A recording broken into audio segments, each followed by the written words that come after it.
I'm Austin Lugo. I'm Major Harp. This is With Nothing to Say. Let's talk about Casa Glory.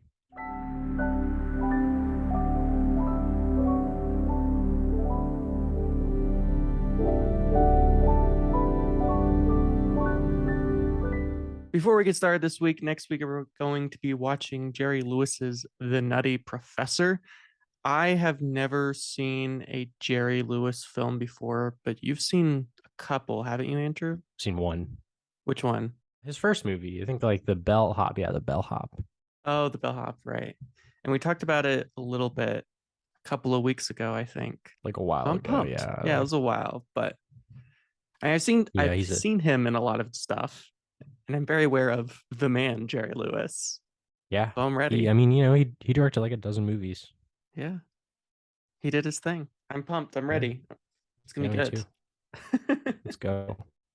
But this week with a very different tone. We watched another comedy. So funny. The hilarious. There is nothing more hilarious than France during World War One. Yeah, it's really funny. I turned this movie on in the background a couple of times after I watched it. I did do a proper real rewatch, but I had it on the background during the week, just sort of as some background noises. I was getting some work done.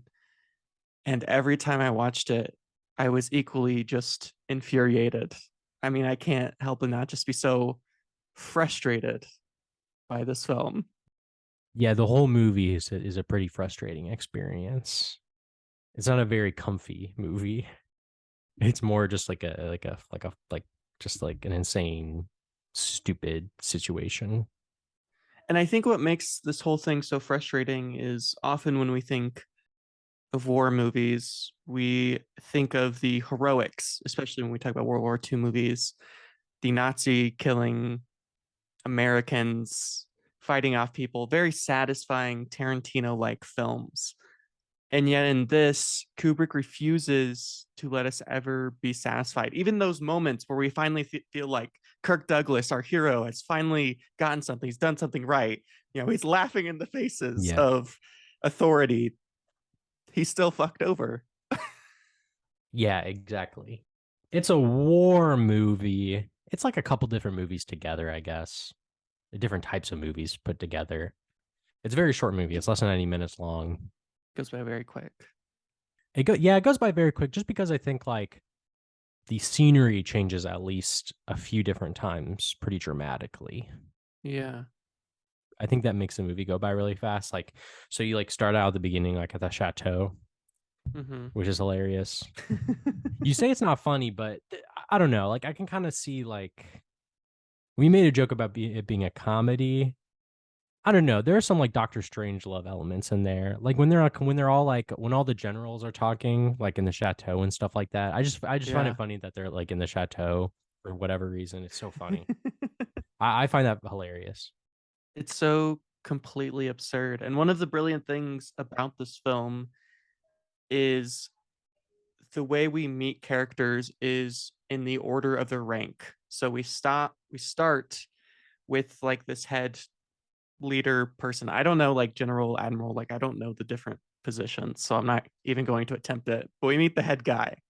The head guy is a general. The guy below him is also a general, and then you go down to colonel, and then everybody else. Okay. Right. And so we work our way down where each person is Yeah, basically having the same conversation with another person, convincing the person under him that he has to do it. Although the way they go about the convincing is pretty entertaining because on the one hand, it's sort of a demand, which you see clearly like they have to, but on the other hand, there is a sort of pushback.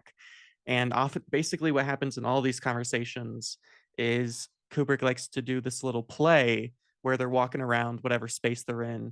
And the guy who's demanding it's like, you have to do this, blah, blah, blah. And the guy's like, I'm not going to do it. Our men can't do it. And then, of course, the higher up guy always goes, well, I don't think your people can do it. And then, of course, the other guy always comes back with, oh, my people can do it. And you basically watch it. Yeah. in the very beginning, the guy, the general, what's his name? Paul Moreau. Moreau does that to, of course, Kirk Douglas's character, the colonel. But in the very beginning scene, what George, I think his name is, he is able to kind of like goad him into doing the suicide mission by like kind of like holding over a potential promotion. I don't think Kirk Douglas is necessarily interested in promotions. I think he's more interested in he's more like a it's more like an ego thing for him probably. But he still kind of feels bad for the soldiers as well. Yeah, and that is kind of the difference between, I suppose, Kirk Douglas and the generals above him, where the generals above him are really just looking for press, they're looking for media, they're looking to be popular within the public eye. Whereas Kirk Douglas, at the beginning of the film, genuinely believes that he's doing the right thing. And when he takes over or attempts to take over the anthill, it is to Kirk Douglas believe that this is the right thing to do. He still has faith in the military and the army. He still thinks people are doing these things for the right reasons. Like we're actually fighting this war. For the most part, yeah. He's still like extremely like apprehensive and he's just kind of like it's like for me it's like 50-50 Hmm, when he goes and actually goes into the trenches. And sure. then afterwards, of course, he's like, okay, that ended up being a completely like wrong idea. Yeah.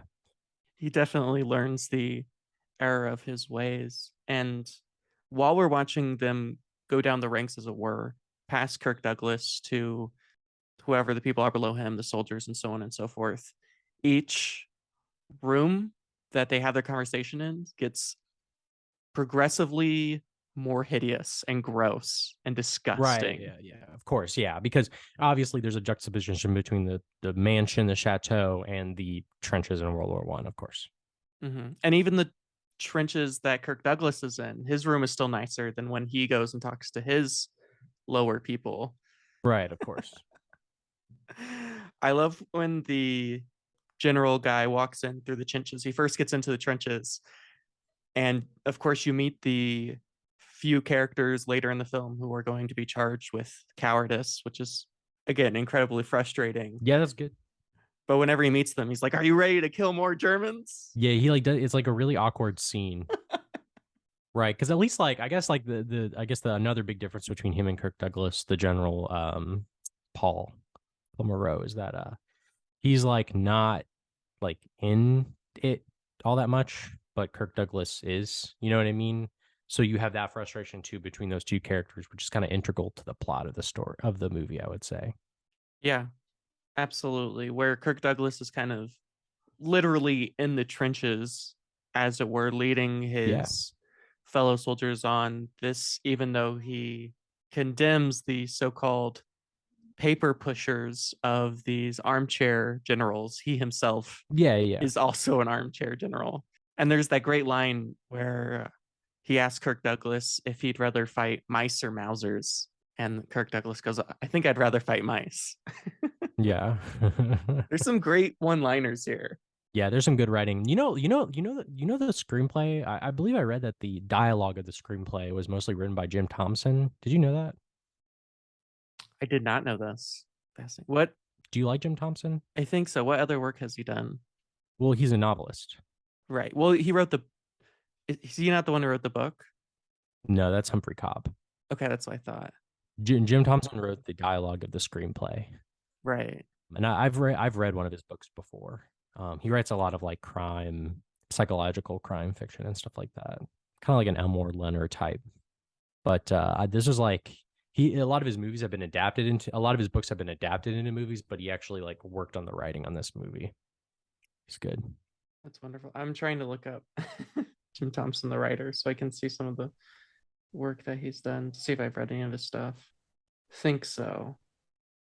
But the writing and dialogue in this is absolutely Yeah, wonderful. like Jim Thompson, like he's like a he's like a pulp crime kind of guy, and like I Sure. feel like I feel like the dialogue in the movie is very much that kind of dialogue, kind of almost noir, kind of crime fiction almost. Like they're French guys, they're French people, but obviously they don't talk like French. Obviously they don't speak French. It's all just basically American and probably British guys. But yeah, like the dialogue isn't really something that you would expect from a French movie. It's an American movie, but they are French people or whatever. French. Yeah. But I mean, yeah, like you said, I mean, I like the dialogue a lot. I think it's I think it makes a lot of sense. Oh yeah. Yeah, the dialogue is very snappy and there's a lot of kind of these moments, especially Kirk Douglas's character. They give him a lot of little responses. Like there's that moment where the general's looking up at the anthill and he goes something to the effect of, "Well, I think it's somewhat impregnable." And Kirk Douglas's response says, "Oh, I think that has something to do with birth or what have you." It's a great one-liner, and there's plenty of great one-liners, especially from Kirk. It shows Yeah. how just sophisticated he is. He's really smart. He's just a smart guy amongst Mhm. not so smart people, amongst politicians, and he's no politician. And they also establish early on, and of course it plays on later, of course, that he's like a lawyer. He used to be a really good lawyer, right? Defense lawyer. Yes. So I mean, obviously that. Gee, I wonder if he'll use his lawyer abilities later on in the movie. Gee, I wonder.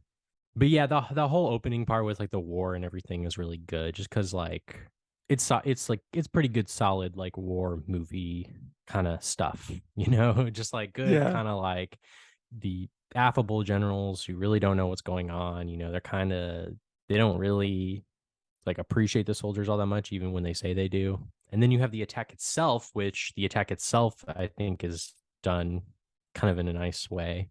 This is a movie too that I think it's clear that it's not like a very expensive movie. it, for sure. And it's good that they chose to go with black and white, just because I think it, because when they do jump over the trenches and try to storm the anthill, Sure. which is a great scene. I like when he I like when like Kirk Douglas jumps up and he's like with the whistle and everything. That's a great Yeah. moment. Like if that moment was in color, of them like kind of like going across no man's land, it probably wouldn't be as effective because you have a lot of guys there's like a lot of like little explosions and people getting shot and falling over, but it would probably look a little silly. But with the black and white, your mind kind of fills in the gaps in terms of the violence. And from the moment the even attempt of the anthill begins, which of course starts with the scouting mission, you can tell that Right, this yeah. mission is completely doomed because you Yeah, it's have fucked.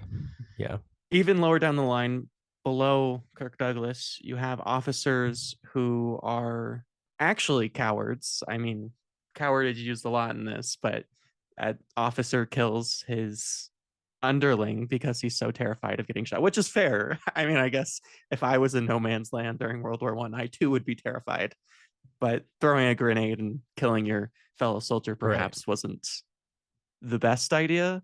But of course, Yeah. again, in the sense that there's no justice in this film, that character never. Well, actually, I would say that character is the only one that gets any sort of comeuppance of any character. And even then, the comeuppance He is doesn't light. die. He He doesn't get doesn't killed. die. He just has to do like a really upsetting like thing, essentially. That's pretty much it. But he doesn't die. Does not die. No, which is, again, very frustrating. Even though the fact that he kills a man and then frames the other man to take his Yeah. place, awful. Yeah. That's like you said, it's just like layers upon layers of like frustration and unfairness. I believe the title comes from like a poem called Elegy Written in a Country Churchyard, which kind of sums up the movie. Yeah. Like the boast of heraldry, the pomp of power, and all that beauty, all that wealth, ere gave, awaits alike the inevitable hour, the passive glory lead but to the grave. And I think that kind of like sums up the movie kind of well, like the passive glory lead but to the grave. It's kind of like everybody in the movies kind of talk about being a coward or being heroic or doing the right thing or whatever. And it's like, what do any of these things really mean? What does any of these like conceptions of nationalistic kind of what does any of them mean in the long run? Not much. And to some of these people it really just means like getting a nice promotion or being famous or something like that. And it just kind of all just sort of leads to the same place inevitably. Yeah, absolutely. As Kirk Douglas says early on in the movie, patriotism is the refuge of scoundrels, which is certainly what we see. Oh yeah, that is such a good ass line. I love that line. Yeah, dude, Jim Thompson is so good. Crazy, crazy, crazy Fucking kills it, dialogue. Yeah, he man. should have written more movies. Yeah. Yes.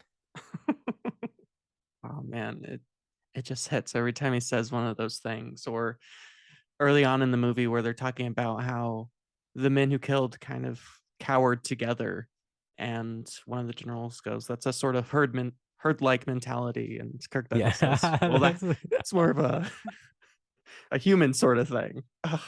Oh man, they just hit so hard every time. He's got all these quips. I'm trying to think of like the writing in compared to other Kubrick movies, and Kubrick's movies aren't really like this, you know. At least I haven't seen The Killing. I need to get around to watching The Killing. His movies are really funny, but they don't really I don't know. They don't really focus too strongly on the writing. Although they are kind of like funny in this kind of like awkward way, right? Like I'm thinking of Full Metal Jacket, Eyes Wide Shut, 2001, like Barry Lyndon, like all these movies. The only thing is that like they don't really have those movies don't really have like hard-boiled crime fiction writing like Paths of Glory does. That might be the one Yeah, thing that sets this movie apart from his others. I completely agree. In terms of quippiness, this is by far his quippiest. I think I've seen all of Kubrick's features because I've seen The Killing, I've seen Killers, I've seen this, Doctor Strangelove 2001, Barry Yeah, Lyndon, Eyes Wide Shut, you probably have at this point, yeah. Clockwork Orange. He didn't make that many. He only made like what, 9 or 10 movies? He didn't make a whole lot. Maybe about a dozen. But My he's favorite good. is This Barry Kubrick Lyndon. guy. Yeah, I get that. I don't know. I mean, Every year, by the I swear too though, the past couple years, you know, I don't watch The Shining. I don't watch I when I rewatch a Kubrick movie, I haven't rewatched 2001. I haven't rewatched The Shining. I haven't rewatched Full Metal Jacket or Clockwork Orange.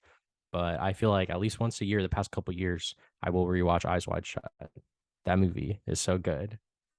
It's almost like a top three for me, honestly. Like it's kind of amazing. yeah, I get that. I've rewatched almost all of his films, but the one I've rewatched the most is definitely The Shining. And I think The Shining for me is his most entertaining movie. It's the one that I am drawn to again and again. But it's been a long time since I've seen Doctor Strangelove. I don't think I've seen Doctor Strangelove since I was in high school. So I kind of want to give that one a rewatch because I feel like I would enjoy that one a lot more. I don't know though. I mean, Paths of Glory is great. His early work is good, but it's good. Anything before Paths, as I said in our last conversation, when we kind of briefly discussed Paths of Glory, I think Paths of Glory is his first great film, and the ones before this are good and entertaining, and they have the potential of the later Kubrick to come. But yeah, I gotta go with The Shining. I mean, 2001's beautiful, and Barry Lyndon is magnificent and just so big. I think Barry Lyndon's probably like his biggest film in terms of just like the amount of money he's willing to spend on these just giant ass beautiful sets. But something about The Shining, I don't know, it just gets me, man. It gets me every time.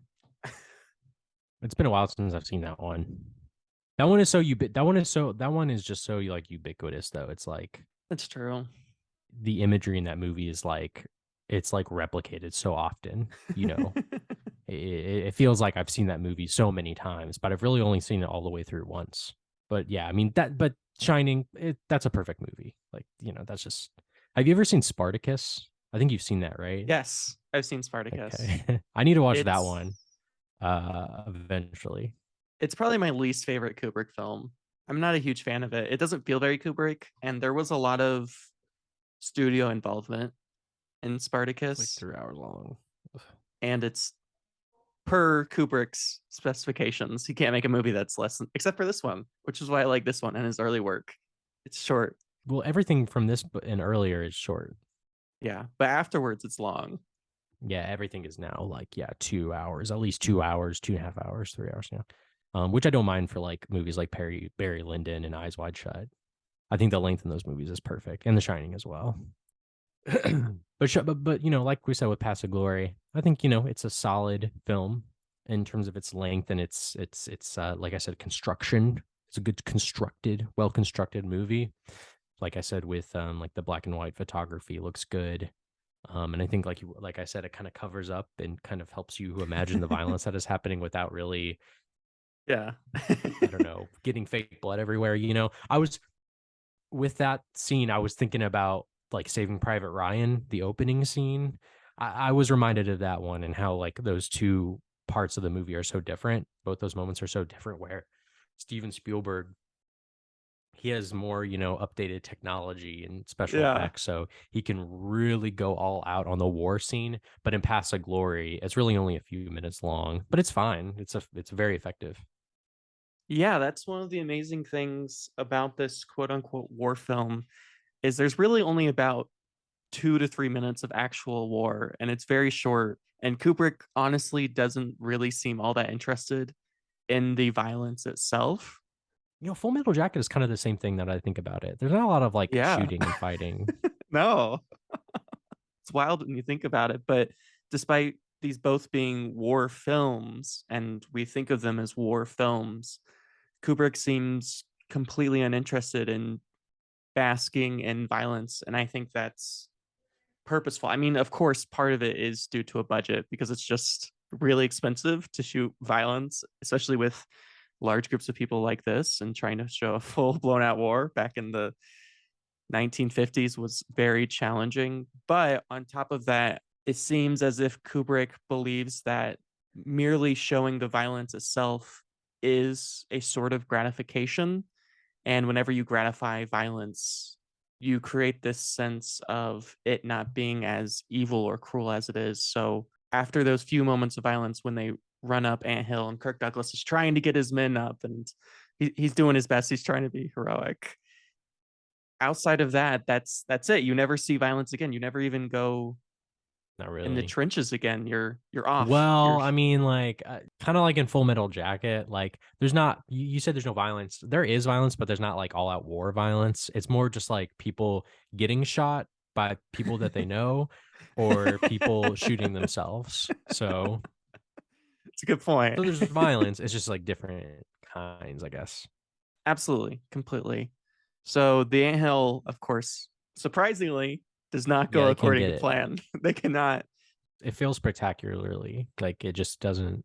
I feel like it's kind of hard to like do, a war operation like this if everyone is kind of like, if everyone pretty much feels like it's not going to work out. And so what happens is that like, I think big like portions of the army don't even get out of the trenches, right? Because they can see and they hear and they understand that like it's not going well. And the general, Paul Moreau, he freaks out and he orders them to be blown up by their own the France's own artillery, which is hilarious. It's fucking crazy. It's fucking insane. And a thing that a lot of these armies did on a regular basis. Of course, Russia is famous for it, but many of these armies during World War One and World War Two and a lot of other military what have yous would shoot at their own men, which is logically just insane. Like it doesn't really make a It was whole a lot of different time, I sense. guess. I guess. Like if they don't kill your men, I guess the thing that makes the most sense is to kill your own men, which of course is the frustration of this rest of this movie. Because after the Right. anthill, is the general's first idea is like, let's just kill the everyone. Like let's kill all of our men that didn't go and die. There's a great So we're line gonna die where anyway. I know it's like so they're going on the suicide mission, and which is kind of crazy to do. Most people would never do such a thing. no.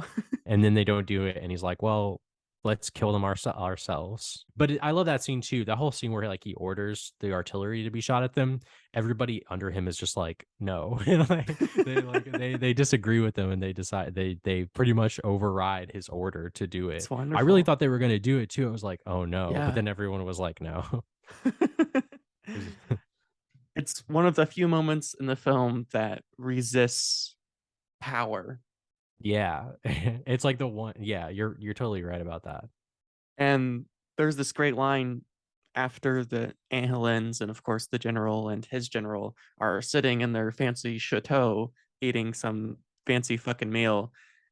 They're chill, they be chilling, and of course, General Moreau is furious and wants to kill everyone. And Kirk Douglas comes in, and Moreau is talking about how they all failed and blah blah blah and all this, and how none of them even left the trenches and all this. And Kirk Douglas goes, "If they didn't leave the trenches, it's because they thought they'd fail." And Moreau's response, He's like, well, if they, yeah. Yeah, he's like, yeah, yeah. And then he's like, well, we wouldn't know because they didn't leave the trenches. The only way they could fail was with their dead bodies. Yeah, exactly. Yeah. And it's like it's a lot to ask for, especially like obviously the thing about like the Kirk Douglas character that we've mentioned, the Colonel, is that he's been in there for probably like what for like 2 years with all these guys, and they've probably had to do like several crazy heroic operations and stuff like that. So obviously, like Kirk Douglas is like really like upset because he's like, look, can you like at least like take into account that the situation that we're in, like in context, just like the past couple of years, and everyone like completely refuses to do that. They refuse to take any sort of context for this. And Moreau, of course, wants to kill the entire army. And then there's a little fun negotiation that goes back and forth where they end up just killing three people or decide that they're going to kill three people. Yeah. Like three completely innocent guys. So and this part of the movie is completely frustrating. It's so stupid. But it's really good. It's probably the best part of the movie, probably. Like Yeah.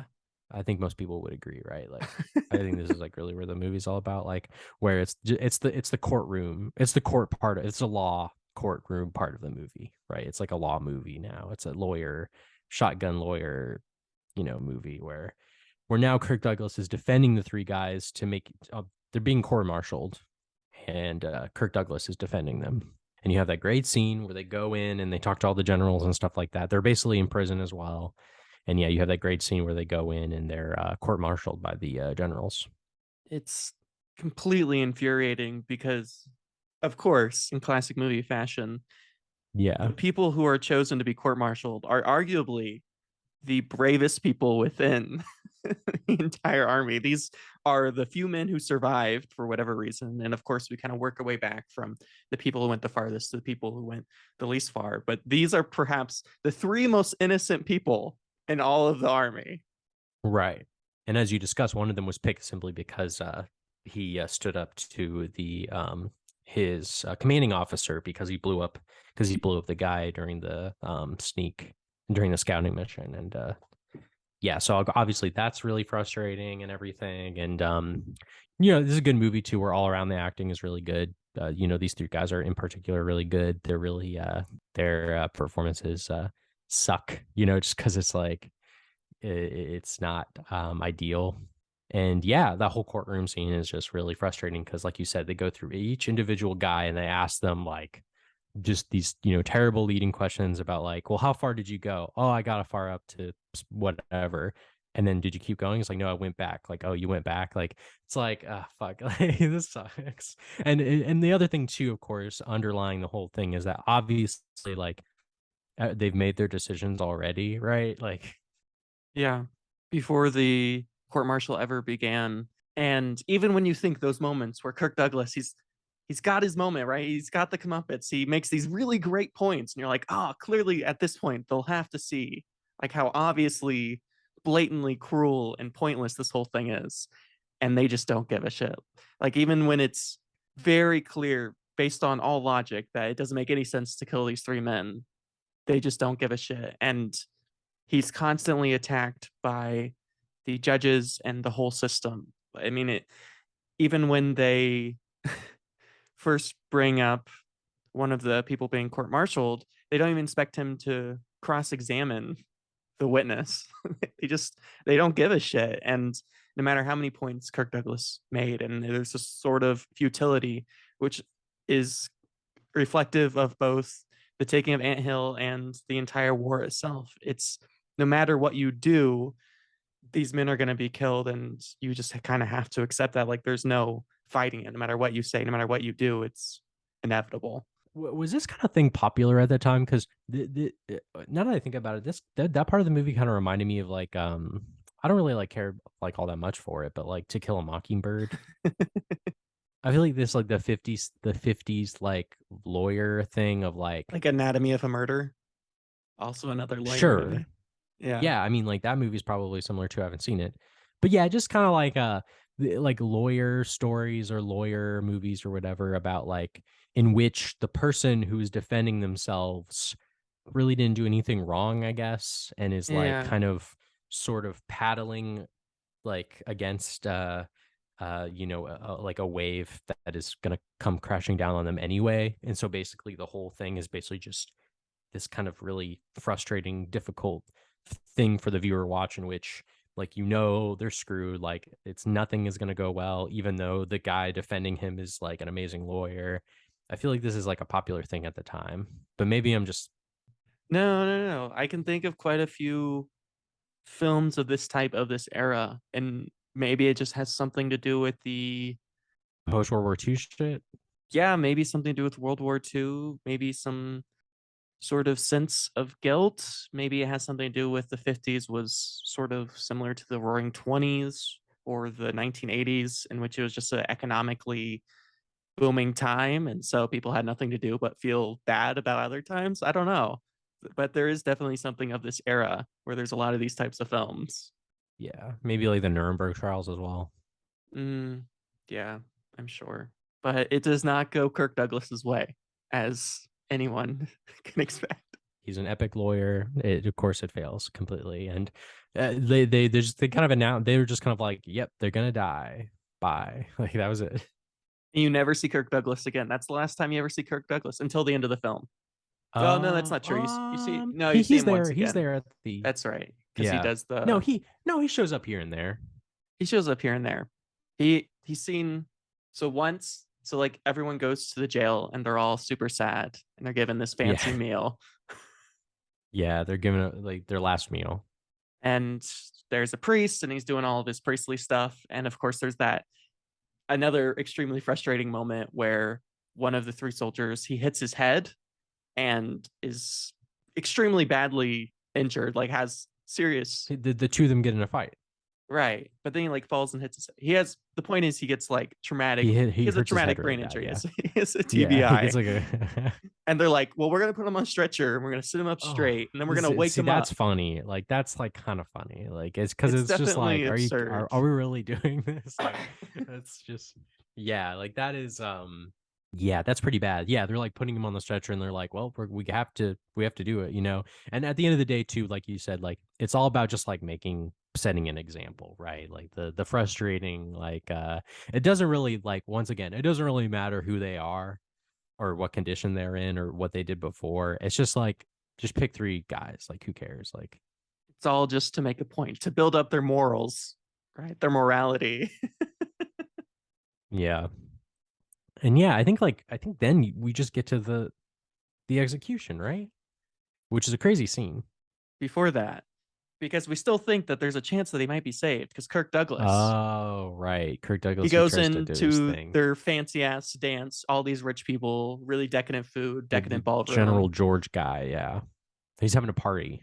He's having a big party. Of course, the epitome of opulence and juxtaposing the horrendous jail cell of these three men that are about to be killed. And Kirk Douglas comes in and he gives his big speech and he's like, yeah, I know that Moreau was going to shoot on our own men. And you think, oh, maybe something's going to change. Maybe he finally got it, because it feels like again another moment of comeuppance is about to be had. Kirk Douglas did it. He made his final appeal. He's going to save these three men. Cut Let's to go. the three men. Yeah. They're not saved. Yeah, you think that there's going to be like a Dostoevsky moment, right? Like where they're going to shoot them and they're like, "Wait, stop. Like don't do it." Like you think that's going to happen? And it's not like that at all. You get that great one where it's like the shot is framed with the guns and stuff like that. And then like too, you have like the big guy, he's like crying and stuff. The guy in the stretcher is like literally still in the stretcher and he's like propped up, and then the other guy is just like stoic, he's not like reacting at all. And you have that great shot where like they're framed by like the guns pointing at them, and then they just fire and like uninterrupted, not dramatic at all. They just shoot and kill them, and then it like that's the end of the scene, and it's just like, oh, okay, that's too bad. Yeah, it was just that was it. You know, there was no big movie dramatic moment in which they were like, stop. No. Yeah, no final speeches, no final words, no end moment where at the very least they say their final prayers and they get at Not them. It's really. just they're sad that they're about to die and then they die. They are murdered in cold blood. It's awful. More like warm blood, because they have to like Oh, sit. Well, they just have to like they just have to like sit there and and stew in the fact that like they're about to get shot in the face. It's truly quite horrendous.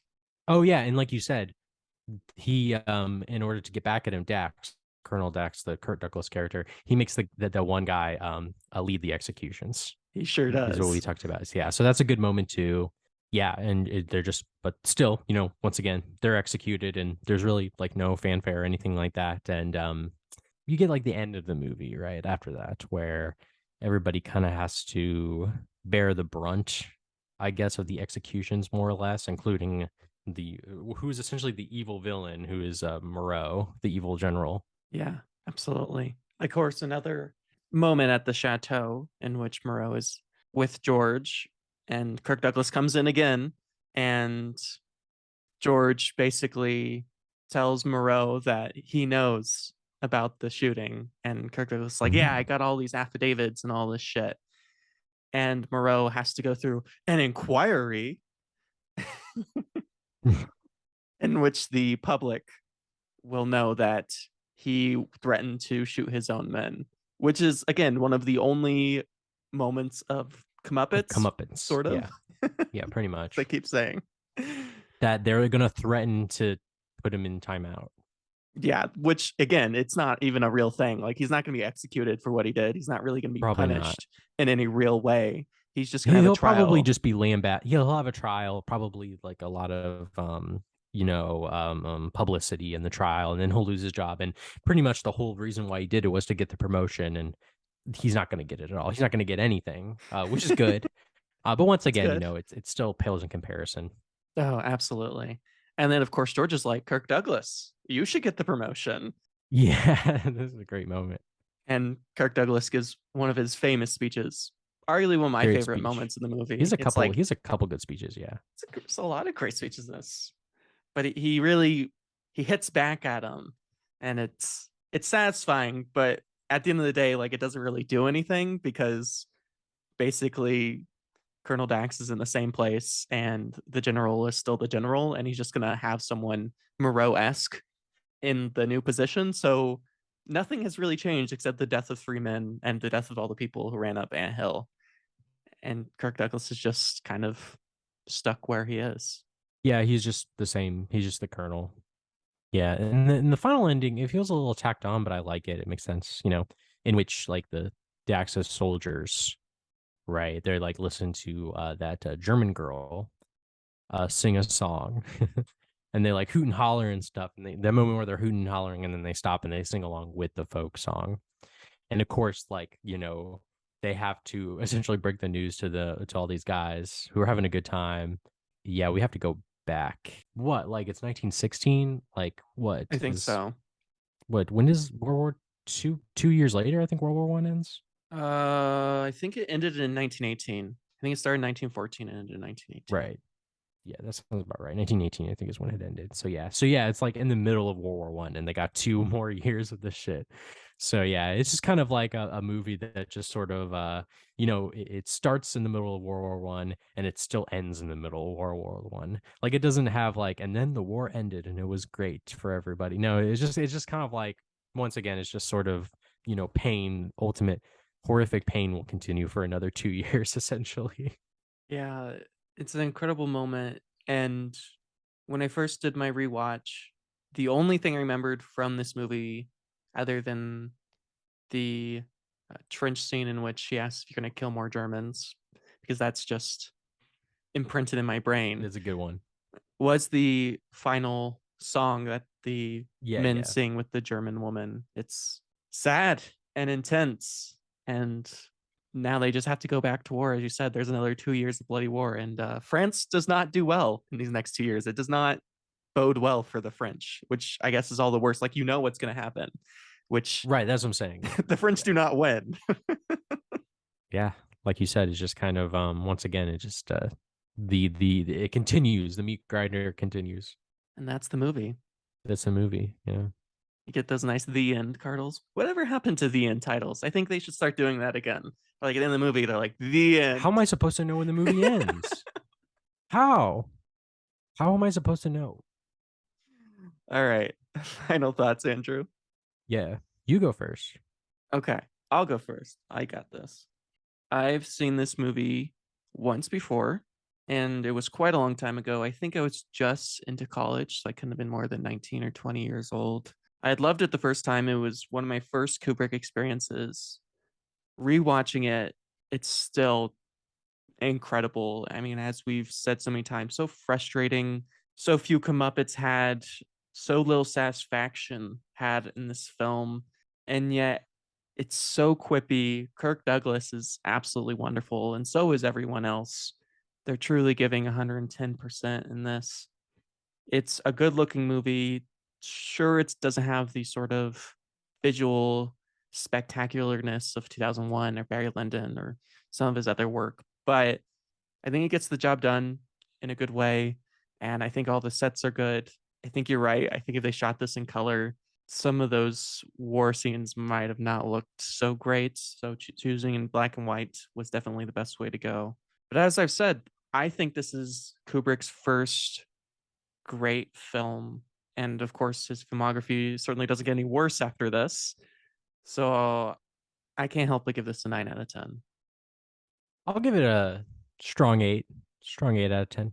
It's a good one. It's a kind of, I wouldn't say it's like rough around the edges, but it's just kind of simple. It's like a simple movie. It doesn't really like, impact me in the way I would like a movie to.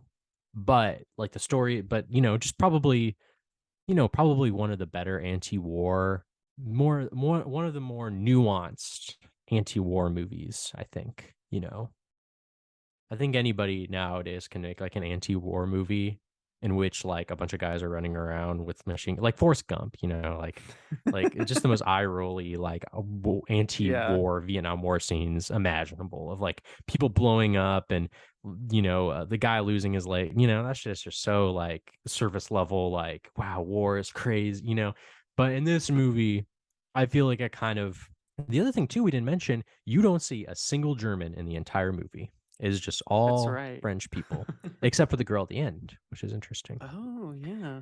Well, that adds another layer. But anyway, yeah, like the whole movie is just kind of about like not even just about like enemies fighting another enemy. It's more just about like people fighting amongst each other, like in their own groups and their own capacities, and having to deal with being scapegoated and being used as an example.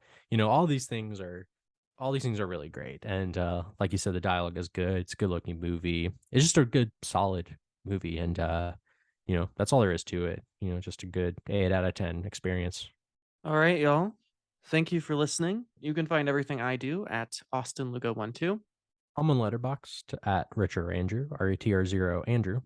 And you can find this podcast wherever you hear podcasts. You can also find us on Instagram, TikTok, and YouTube at With Nothing to Say or Theater 42. And thank you all for listening. Thank you very much.